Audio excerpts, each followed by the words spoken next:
Bonjour à tous et bienvenue pour une nouvelle interview du blog Corps et Esprit Martial. Bon, vous l'avez reconnu, encore Emmanuel Agglutinaire, encore à la maison, mais cette fois pas de café, pas de thé, on est à l'eau. Aujourd'hui on va aborder un thème, on vous l'a promis dans les deux dernières interviews, l'intention. Il pratique le Yichuan et donc l'art de l'intention, mais qu'est-ce que c'est que l'intention déjà? Ouais, c'est vrai que c'est une bonne question. Quand on prend le caractère chinois qui représente, plutôt qui explique ce que c'est que l'intention, on a deux parties en fait dans le caractère, avec la partie supérieure qui est en fait le son et la partie inférieure qui est le cœur. Donc on pourrait dire c'est le son du cœur. Mais en fait dans le son, on peut plutôt ramener à un son. Qu'est-ce que c'est qu'un son? C'est une vibration en fait, quoi. Donc c'est une vibration du cœur, donc un élan du cœur qui va amener dans une certaine direction, quoi. Et donc l'intention, voilà, avoir l'intention de faire quelque chose, c'est quand le cœur. Alors il faut savoir que le cœur dans la tradition chinoise, c'est l'esprit. Hein. Quand on parle du cœur, c'est vraiment travailler avec son cœur. Donc c'est le cœur, mais pas dans l'idée du muscle cardiaque. Hein. Donc voilà, avoir l'intention, c'est une forme d'envie en fait, hein, qui se matérialise dans l'acte en fait, quoi. D'accord. On va dire c'est la première impulsion en fait, hein, qui nous envoie dans une direction, et cette impulsion elle prend naissance d'abord voilà, dans l'esprit avant de se matérialiser après dans l'acte. Ah, c'est intéressant. Mais est-ce que du coup l'art de l'intention, on pourrait pas dire qu'il pourrait se répartir partout et pas uniquement dans la posture? Ouais, bien sûr, bien sûr, bien sûr. Ben, en fait, l'idée en travaillant sur la posture, c'est parce que l'intention, au départ, il faut commencer à comprendre comment elle fonctionne pour pouvoir vraiment l'utiliser. Et dans la vie de tous les jours, on utilise cette intention en permanence. À partir du moment où on effectue un mouvement, on utilise l'intention. Je ne peux pas faire un mouvement, mais inconsciemment, il y a eu l'intention. L'intention, je pense que une bonne explication, plutôt une bonne façon de l'expliquer, c'est vraiment quelqu'un qui conduit une voiture. Finalement, on a très peu de mouvements. Hein, on va accélérer en appuyant un petit peu sur la pédale, des fois on appuie un petit peu plus, et finalement des fois ça fait prendre vraiment beaucoup. Par contre, quand on le fait en appuyant légèrement sur la pédale, on a l'intention de faire quelque chose. On ne le fait pas juste comme ça, et on s'aperçoit que non, la voiture va trop vite. On contrôle la vitesse de la voiture par l'intention, et finalement notre pied c'est juste l'outil qui permet de faire en sorte de relier notre intention à notre véhicule en fait. Hein. Donc freiner et on peut voir d'ailleurs qu'on a des réflexes parfois qui sont assez intéressants, où on se retrouve parfois en conduite avec des gens qui ont réussi à éviter des accidents et qui s'aperçoivent en fait qu'ils ne savent pas ce qu'ils ont fait après. Ils ont le film qui repasse au ralenti, ils savent qu'ils ont fait ci, qu'ils ont fait ça, mais c'est pas par réflexion. C'est leur intention en fait qui les a sauvés, parce que l'intention a envoyé la bonne information au corps, ils ont appuyé sur le frein au bon moment, ils ont braqué au bon moment, ils ont réussi à éviter l'accident, quoi. Donc, pour en revenir à ce que tu demandais, l'intention, à partir du moment où on est en mouvement, on l'utilise en permanence. Donc, commencer dans l'immobilité, ça va être, entre guillemets, un petit peu plus abordable, à savoir, on va essayer de l'amener à une inactivité au maximum, de manière à pouvoir, nous, par un acte volontaire, utiliser des images qui vont l'orienter dans une direction, et surtout pour pouvoir en être à l'écoute. Parce que comme on peut être à l'écoute de notre intention, si on est en train de faire plein de choses, en gros, on est tout le temps en train de la solliciter. Donc on se retrouve dans une position le plus immobile possible. Donc on peut être en posture assis sur une chaise, hein, et juste en travaillant avec l'intention, en commençant à travailler sur des images mentales. Par exemple, comme je disais tout à l'heure, on a parlé la dernière fois, quand on est complètement immergé dans de l'eau, on a des sensations qui se retrouvent à l'intérieur de notre corps. Au départ, on a l'impression que c'est que mental, et petit à petit, on s'aperçoit qu'on peut avoir des zones de notre corps qui se réchauffent ou qui se détendent, etc. Et donc, cette intention, quel impact elle a sur notre corps, analyser ces impacts et essayer de voir si on ne peut pas les faire grandir dans une direction, peut-être aller plus quand on sent que c'est bénéfique et moins quand on sent que c'est pas bénéfique, ou alors contrôler en plus tout ce qui peut perturber cette intention, à savoir tout ce qui va faire des interférences, les tensions, l'esprit qui se balade un petit peu trop, etc., etc., quoi. Et donc partir déjà sur une position immobile, c'est pas évident. Donc une fois qu'on a réussi à maîtriser ça, normalement dans l'exercice suivant, on commence à partir sur le mouvement lent, où on continue à utiliser l'intention, mais dans un mouvement lent, pour arriver après à le faire plus rapidement, etc., etc. C'est intéressant, mais du coup je me pose une question, c'est que vu que c'est quelque chose qu'on utilise régulièrement, pourquoi faire du Yichuan finalement? En fin de compte, c'est quelque chose qu'on utilise régulièrement, mais sans en avoir conscience. Et donc l'idée, dans la pratique de la posture Jianzhuang, en fait, donc de la posture de l'arbre, comme on l'appelle ici, ça serait d'arriver à une utilisation de cette intention avec une pleine conscience. Donc, il y en a parfois qui pratiquent vraiment le Yichuan ou qui laissent entendre que la pratique de la pleine conscience, c'est ni plus ni moins que ce qu'on fait en Yichuan, et c'est à peu près vrai. On a un travail d'écoute en fait intérieure, d'écoute passive qui est très important. Donc, on va créer des images mentales pour qu'il y ait induire des réactions sur notre corps et sur notre esprit, et puis ensuite, on va être à une écoute maximum, donc en étant le plus conscient possible des effets que ça peut produire. Alors, si on l'utilise dans la vie de tous les jours, on l'utilise mais sans avoir conscience de tout ça. Donc il n'y a pas l'idée de pleine conscience. Après, une fois qu'on a maîtrisé le processus, on peut le faire tout le temps. D'ailleurs, le Wang Xianzhai qui a créé le Yichuan disait toujours, à partir d'un certain niveau de pratique, il n'y a pas un moment de la vie où on ne s'entraîne pas. On peut pratiquer en marchant, en étant assis, en mangeant, on peut le faire en permanence. Une fois qu'on maîtrise le processus, on peut le faire tout le temps. D'accord. Alors, tu parles de pleine conscience. Il y a un autre mot souvent qu'on entend avec, c'est méditation. Est-ce que tu pourrais nous parler un peu de ce pont qui pourrait exister entre méditation et Yichuan? Alors il y a un pont, après voilà, il faut rester humble et il faut savoir garder certaines mesures. On a plusieurs conceptions de la méditation en fonction de la tradition de laquelle on vient. On a des pratiquants de méditation qui viennent du bouddhisme, alors que ce soit le Chan ou même le bouddhisme tibétain. Donc, il faut savoir que dans le bouddhisme du grand véhicule, le Mahayana, qui est donc quand même à l'origine du Chan et même d'une certaine mesure du tantrisme, parce que le bouddhisme tibétain, c'est une forme de bouddhisme du grand véhicule, on a des conceptions déjà qui sont différentes de celles qu'on retrouve dans le Theravada. On appelle le bouddhisme des anciens, en fait, qui serait une forme plus proche de ce qu'a enseigné enfin, en fonction des écoles, eux, ils considèrent le Bouddha Sakyamuni, etc. On a des conceptions de la méditation déjà qui sont différentes. Chez nous, en Occident, on a tendance à penser quand même que la méditation Chan, donc le Zen, est la forme la plus peut-être proche de la représentation qu'on a en fait de la méditation. Mais en réalité, on peut considérer que ce que nous on appelle méditation, des pratiquants vont dire non, ce que vous faites c'est pas de la méditation. Donc je sais qu'il y a des pratiquants de bouddhisme surtout qui considèrent que la seule méditation qui existe c'est le samadhi. Samadhi c'est vraiment dans le zen, dans le chan, c'est vraiment faire le vide total et qu'il n'y a rien d'autre. Donc on doit aller, il n'y a plus d'intention en fait. Cela dit, je pense qu'on est quand même dans une problématique du corps-esprit. Et on va considérer un petit peu que l'utilisation de l'intention peut permettre d'arriver à un certain état de méditation. Donc dans la pratique du Yichuan, c'est à partir d'un certain temps de pratique, et surtout, il faut savoir une chose, c'est qu'on ne peut pas arriver immédiatement à un état de non-pensée. Enfin, c'est quasi impossible à parvenir. Alors on va d'abord, dans un premier temps, essayer de se concentrer sur une chose unique. Et ce qu'on appelle la méditation sur la flamme ou la méditation sur un doigt. Et une fois qu'on a cette concentration sur un objet unique, tous les autres objets qui pouvaient interférer notre pensée ont disparu, il ne reste plus qu'un. Et une fois qu'on a réussi à se concentrer sur une seule chose, cette chose-là, en gros, on peut l'éliminer. Et dans le bouddhisme, on appelle ça utiliser un radeau pour traverser la rivière. C'est un outil, le radeau, qui nous permet de traverser la rivière. Donc le doigt ou le chapelet ou cette chose unique sur laquelle on se concentre nous permet de supprimer tout le reste. Mais il ne faut pas avoir perdu de l'objectif, en fait, c'est de plus rien avoir. Donc le radeau, il permet de traverser la rivière, mais une fois qu'on est de l'autre côté, on n'en a plus besoin, il ne faut plus s'y attacher, quoi.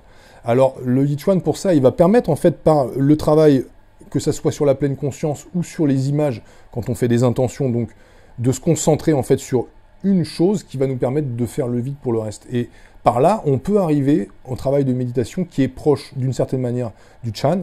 Donc il y a certains maîtres du Yichuan qui disent on n'a pas vraiment de bénéfice de la pratique si on n'arrive pas au stade de l'oubli de soi. Donc le Wangwo, ce qu'ils appellent le Wangwo en chinois, c'est vraiment le stade où on s'oublie complètement. Et certains parlent de se fondre dans la nature. C'est pour ça que c'est intéressant également quand on pratique le Yichuan, plutôt que de le faire dans un environnement, voilà, dans une salle, un appartement, etc., de le faire en plein air, dans la nature, parce qu'on a des interférences avec tout l'environnement extérieur, et qu'on a, on va dire, un ressenti qui est quand même très différent. Quand il pleut, ça ne doit pas être pratique. Hein. Pardon ? Quand il pleut, ça ne doit pas être pratique. Ah bah oui, il faut se mettre à l'abri, ouais, effectivement. Moi, c'est pas la pluie, le pire, c'est le vent. Le vent, quand ça souffle fort, en plus, c'est pas bon du tout. C'est mordant, ouais. Mais en tout cas, voilà, on va arriver à une forme d'état méditatif qui peut être parfois le même que celui qu'on a dans le Chan. D'ailleurs, les Japonais, les pratiquants japonais de Yichuan, il y a une école une version japonaise du Yichuan, qu'on connaît bien, qui est Taiki Ken, qui est un des disciples du fondateur, qui était japonais, qui a créé sa propre école.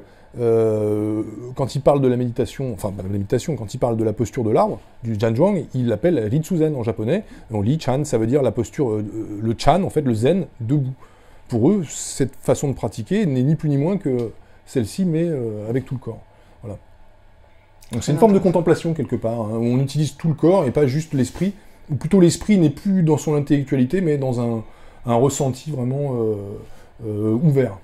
Et alors, est-ce que tu penses que s'entraîner ou méditer, quelqu'un qui médite régulièrement, ça va lui apporter des bénéfices pour le Yichuan? Qui médite régulièrement, est-ce que le Yichuan peut lui apporter des bénéfices? Oui, parce qu'il y a quelque chose qu'il faut savoir, c'est que dans la méditation assise, et surtout dans les méditations assises d'obédience bouddhiste, on a quand même une conception que le corps, en gros, on va dans l'idée que tout n'est qu'illusion, tout le monde matériel n'est qu'illusion, et que le corps doit être complètement oublié.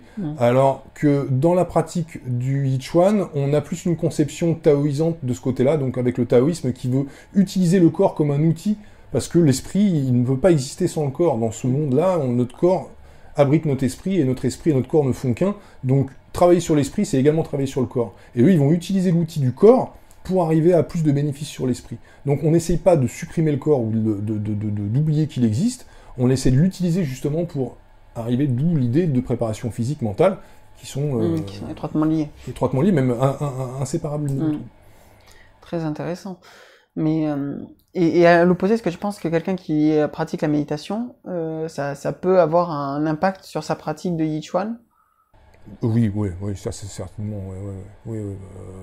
On va peut-être avoir plus de facilité à s'installer dans le calme et parce que c'est vrai qu'au début, quand on commence à pratiquer, l'idée de se retirer à l'intérieur de soi-même, et quand on n'a pas l'habitude, c'est assez compliqué quand même. Et moi, je suis pas un pratiquant, ou plutôt, je suis pas une personne qui cherche à amener les élèves à se dépasser dans le temps de pratique. Il y a beaucoup de maîtres en Chine qui disent qu'il faut faire 1 heure de posture minimum pour avoir des bénéfices, et qui vont dire qu'il faut absolument faire 1 heure, même 1 heure par jour, au minimum, pour vraiment retirer des bénéfices. Et d'ailleurs, dans les anciennes générations, on disait dans le Yichuan qu'on n'abordait rien d'autre tant qu'on n'avait pas fait au moins 3 années de pratique de posture unique, sans bouger. Donc juste une posture sans bouger pendant 3 ans avant de pouvoir passer à autre chose. Ça se fait plus, ça fait longtemps que ça se fait plus. Il y a peut-être qu'ils le font encore, mais c'est plus l'idée. Moi, je suis pas du tout dans cette optique-là. Je pense qu'on faut aborder justement en allant doucement et en fonction des personnes. Des fois, on peut aller sur des pratiques de 5, 10, 15 minutes au départ qui sont déjà pas mal, et puis s'habituer petit à petit aux sensations pour qu'elles deviennent agréables, pour faire en sorte qu'on ait envie d'aller plus loin. Et en général, le pratiquement de lui-même, quand il a de bonnes sensations, quand au bout de 15 minutes ou 20 minutes de pratique, il sort et il se sent vraiment avec une énergie décuplée, avec un bien-être profond, il a envie d'aller plus loin. Et il se dit, mais si ça fait ça au bout de 20 minutes, qu'est-ce que ça me ferait si je restais 1 heure? 1 heure, exactement. Et il a envie d'expérimenter. Donc moi, je suis plus de cette façon-là. Et je pense que l'idée de faire pratiquer sur des temps très longs, comme ça se fait encore en Chine, que ça soit 1 heure, je dis pas qu'on n'a pas de bénéfices en 1 heure, parce que d'un point de vue méditatif, c'est là où on a le plus de bénéfices. Mais pour la partie physique et la partie sur le chi, on va dire, c'est peut-être pas forcément toujours très bien.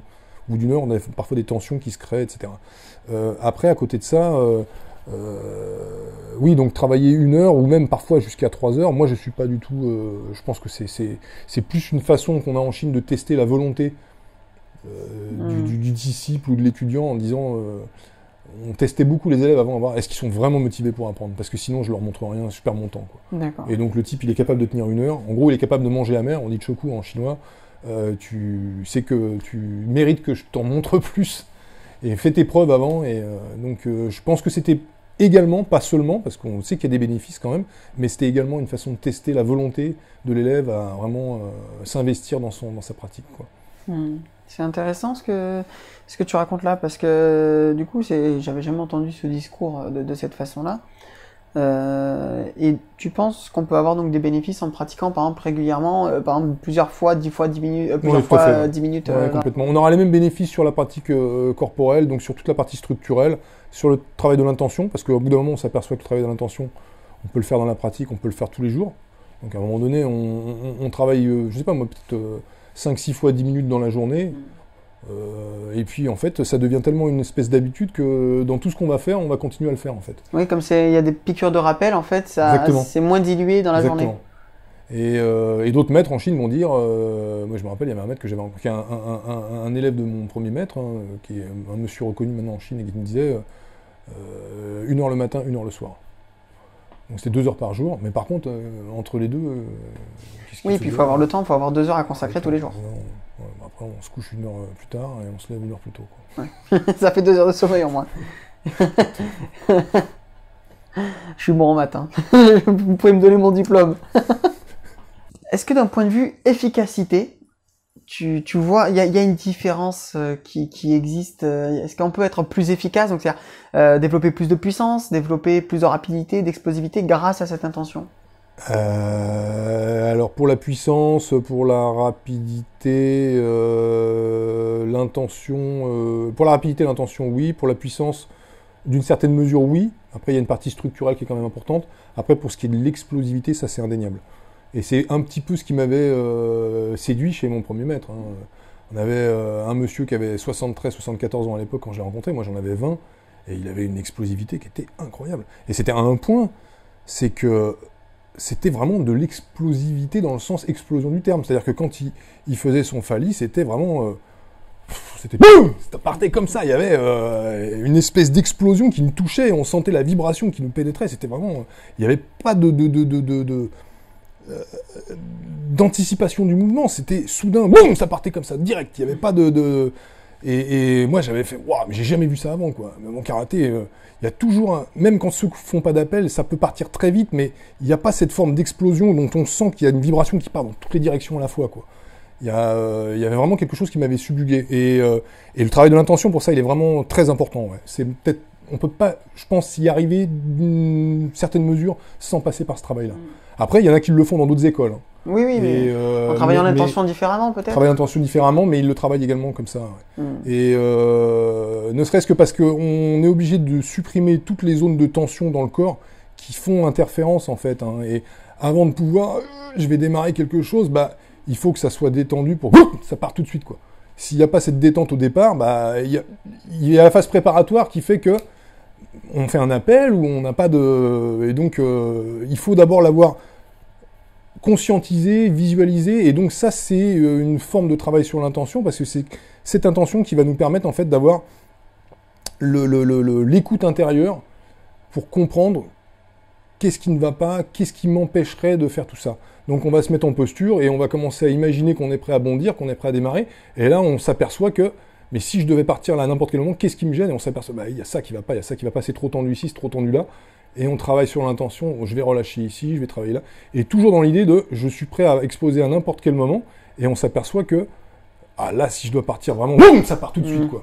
Et au départ, ça marche pas au départ, mais et petit à petit, bah, on construit, et on arrive à supprimer en fait de plus en plus le temps l'amorce en fait du mouvement, quoi, pour que ça devienne vraiment instantané, quoi. Il n'y a pas de départ, il n'y a pas d'arrêt, ça part au moment où ça part, quoi. Donc sur l'explosivité, oui, donc du coup sur la rapidité également, mais après sur la rapidité, on va avoir le déplacement qui va être important, donc on passe sur une partie structurelle, sur le travail de l'équilibre, sur le travail des appuis, etc., etc. Mais au moins sur la rapidité de prise de décision. Sur la rapidité de prise de décision, oui, parce qu'en fin de compte, on arrive à travailler sur une instantanéité en fait de réflexion. C'est pas de réflexion, c'est le corps qui prend la décision et c'est plus, enfin, c'est notre corps. Notre corps, c'est nous, hein, mais c'est pas conscientisé. On passe plus par le cerveau conscient. Ouais, il y a une espèce de réflexion et c'est la même réaction, si vous voulez. On parle du Fali en Yichuan. On dit en gros, quand on maîtrise le Fali, Fa c'est exploser, faire sortir, éjecter, et Li c'est la force. Donc c'est quand cette force qu'on a accumulée dans la posture, boum, elle part à l'extérieur, etc. Et quand on parle de Fali, en fait le Fali c'est pas quelque chose de conscient, c'est un petit peu la même réaction qu'on aurait quand qu'on a tous eu un jour où quelqu'un nous tape sur l'épaule et on s'y attendait pas, et on a une espèce de sursaut, de sursaut qui est instantané, où il n'y a pas d'appel. Et ben ce sursaut-là, plutôt que de le transformer en un repli, il doit devenir une réaction de défense, et c'est le corps qui réagit, et ça peut être un coup qui part, un coup d'épaule, un coup de coude, peu importe ce qui part. Donc l'idée du Fali, en fait, c'est pas de construire une technique à proprement parler, c'est juste de construire une réaction qui doit devenir instinctive. Et donc on parle de dans le Yichuan, on parle de spontanéité en fait de la réponse. Alors, on peut pas considérer ça comme quelque chose d'utilisable dans un combat sportif, par exemple. On va pas travailler là-dessus, c'est pas possible. On va pas attendre le type qui vous en colle une pour voir comment votre corps va réagir. Non, là, ça marche plus. Mais c'était vraiment l'idée que le fondateur du Yichuan se faisait de l'art martial. C'était quelque chose qui n'était pas juste un art du combat pour se dire on va faire un combat 1 contre 1, etc., qui en fait est une situation qui n'existe pas dans la réalité. Mais plutôt comment ouvrir ces réactions que le corps a naturellement en réflexe de survie et en réflexe naturel de défense. Tout simplement. Alors, je réfléchis parce que ça fait beaucoup réfléchir. Tout ce que tu dis, c'est vrai que ça porte à réflexion. Très intéressant. Je réfléchissais, je pensais au Mushin, un peu au principe japonais de Mushin, de non-pensée, de vacuité. On peut quand même faire un petit lien peut-être à... C'est le même principe, je pense. Hein. D'ailleurs, le fondateur du Yichuan parlait de l'intention qui est utilisée comme un outil au départ. Et il disait la véritable intention à laquelle on doit arriver, c'est la non-intention, en fait. Il n'y a plus d'intention à la fin. Et c'est vraiment un outil qu'on utilise jusqu'au moment où, voilà, quand le corps réagit, on n'a pas eu l'intention de faire quoi que ce soit. C'est le corps qui réagit lui-même. Enfin, c'est nous, mais notre être réagit d'une manière qui n'a pas été particulièrement réfléchie. Et qu'est-ce que c'est une bonne utilisation de l'intention, alors? Une bonne utilisation de l'intention. Alors, en fin de compte, on s'aperçoit qu'on a des façons d'utiliser l'intention qui vont amener à des utilisations de la physiologie qui sont peut-être contre nature. Donc on va avoir parfois des images qui vont être utilisées. Moi j'ai vu ça par certains professeurs de Qigong qui utilisent aussi beaucoup l'intention, sans le savoir, parce que parfois ils répètent ce qu'ils ont reçu de leur professeur, avec des images qui sont contre nature.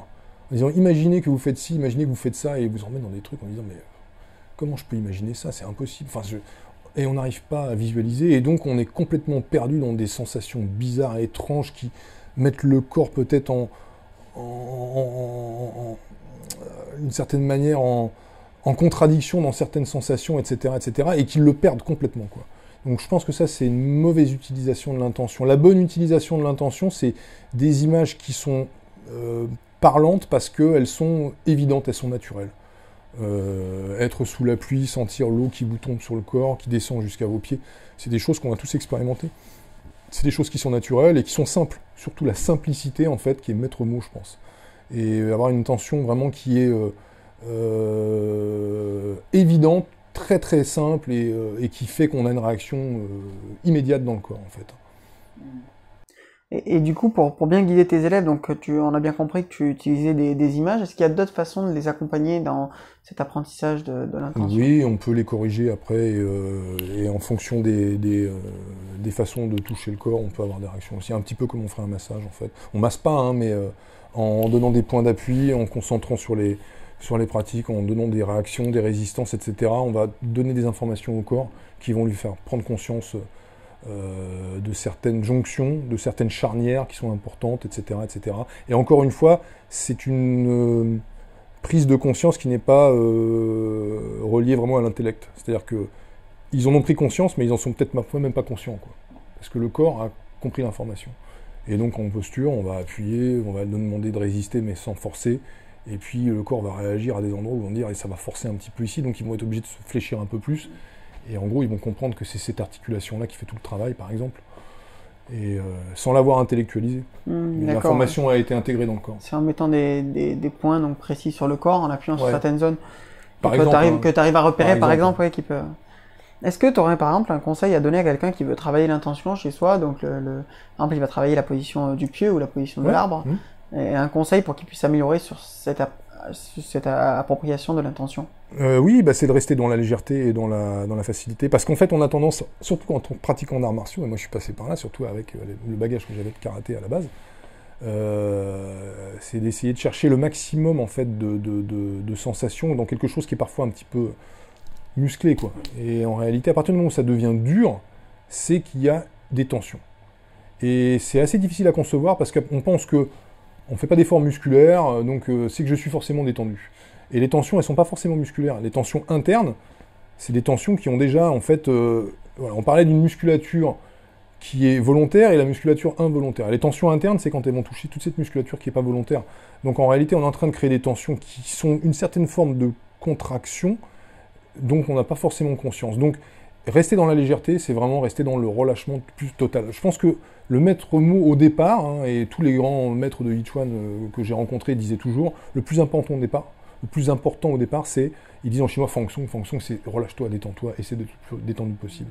Donc on a tendance à vouloir, en tant qu'artiste martial au départ, partir sur des intentions plus viriles, plus musclées, etc. Donc plutôt que d'imaginer que je suis dans l'eau, j'imagine que je suis dans une boue épaisse ou que je suis emmuré vivant, donc on sent cette force qui... Mais en réalité, on est bourré de tension parce que il faut être capable de le faire en restant complètement détendu, quoi. Et en fait, il faut que ça soit léger. Et même quand on fait les chelis, on peut aller... D'ailleurs, il y a beaucoup de maîtres qui le font comme ça en Chine, hein, avec une forme vraiment d'intention le plus... Et on a l'impression qu'ils sont... Alors que c'est détendu, hein, mais visuellement, on a l'impression qu'ils sont contractés parce qu'il y a des tensions à l'intérieur. Si dès l'extérieur, on a l'impression que c'est tendu, c'est que c'est tendu. Il ne faut pas se leurrer. Et donc, la tension doit être vraiment minimum. Et même au niveau mental, il faut qu'elle soit légère, il faut que ça soit agréable. Donc une pratique qui est bénéfique, c'est une intention qui est légère, qui est douce, qui est agréable, et qui nous donne une sensation de bien-être, en fait. Merci, c'est des bons conseils pour vous et pour moi, parce que moi je vais essayer, du coup, je suis curieux. Eh bien, on touche à la fin de l'interview. Est-ce que tu as une question que tu aurais voulu que je te pose sur l'intention, sur la définition de l'intention? Je pense qu'on a parlé un petit peu de tout, hein. Après, c'est difficile d'aborder une notion d'art martial parce qu'on a une conception de l'art martial qui est différente, hein, en fonction de ce qu'on pratique. Et moi déjà, j'ai la question de la pratique sportive dans le sens combat sportif du terme est complètement éliminé pour moi parce que ça ne m'intéresse absolument pas.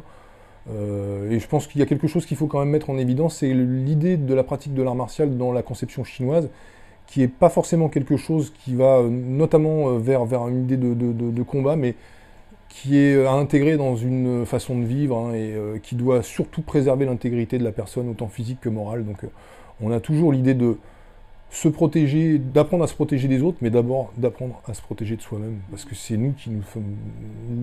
La personne qui nous fait le plus de mal, c'est d'abord et avant tout, c'est nous. C'est nos choix qui... Alors, ne pas se blesser à l'entraînement, c'est une chose, mais ne pas se blesser moralement dans l'entraînement, c'est encore une autre chose. Et on voit notamment des professeurs qui martyrisent leurs élèves, on en a parlé. Hein. Et pourquoi ils ont cette attitude? C'est qu'ils ont un problème avec eux-mêmes, et le souci, c'est qu'ils blessent les élèves, pas forcément physiquement, mais moralement. Et la pratique, elle ne doit pas amener à ça. Comme j'ai dit, à l'intention, c'est quelque chose qui doit être agréable, qui doit être léger, qui doit donner envie de s'ouvrir au monde et de s'ouvrir aux autres, et pas de se renfermer, et de se contracter plus et de devenir plus dur. Plus on devient dur, et finalement, la nature nous le montre. Hein, je sais plus si c'est dans... Je sais pas si c'est pas Jigoro Kano, dans le fondateur du judo, qui parlait de ça, en disant, regardez, un vieux cerisier... il est bien rigide, et puis dès qu'il y a un peu trop de neige, crac, ça pète, hein, alors que le saule, il plie, et puis... Et en fait, voilà, cette ouverture, cette flexibilité de l'esprit, du corps, qui doit nous permettre normalement de passer les épreuves de la vie, etc., etc. Et c'est ça que l'art martial doit nous apprendre. Parce que apprendre à se battre, d'abord, quand on est intelligent, on arrive à éviter la bagarre. Et puis, enfin, quand on est intelligent, quand on arrive à avoir, en fait, l'habitude de prendre le devant un petit peu des choses, et on n'est pas dans une société guerrière, on n'est pas en temps de guerre, donc... Oui, on se fera peut-être agresser un jour, hein, mais évidemment. Je ne vous souhaite pas, mais c'est quand même, on n'est pas dans une société où on se fait agresser quand on est à 20 toujours. ou 30 ans de pratique, hein, et qu'on ne s'est jamais servi une seule fois de l'art martial pour se protéger, je dis pas que ça sert à rien, c'est pas vrai, ça peut arriver à tout le monde, mais ce que je veux dire, c'est qu'on s'aperçoit que toutes ces heures et ces années de pratique, elle doit bien servir quand même à autre chose qu'à une hypothétique agression qui nous arrivera peut-être jamais.